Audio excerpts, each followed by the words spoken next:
Hello everyone, সবাই কেমন আছেন? আশা করছি সবাই ভালো আছেন, সুস্থ আছেন। তো আরও একটা মিনি ব্লগ নিয়ে আপনাদের সামনে চলে আসলাম।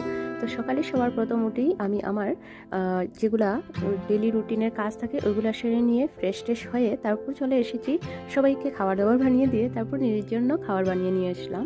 তো এখানে আমি দুটো রুটি নিয়েছি, কলা নিয়েছি, তারপর কফি বানিয়ে নিয়েছি। তো এখানে আমি আমার সোনাকে খাইয়ে দিয়েছি আগে, তারপর খাবে আমার সাথে। তো খাচ্ছে আর কি। তারপর আমি স্নান টান করে চলে আসলাম।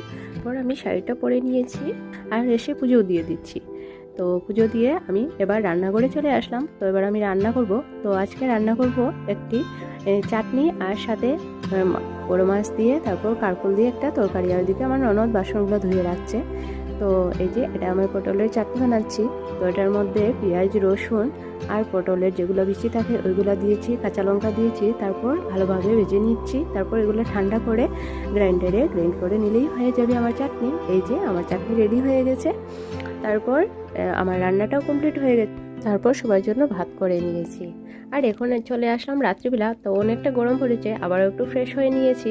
তারপর এই যে কেন একটি মাছের তরকারি করছি আর এই যে ভাত করছি। তারপর শ্বশুর শাশুড়ির জন্য ডালিয়া, কারণ ওনারা রাত্রিবেলা ডালিয়া খান।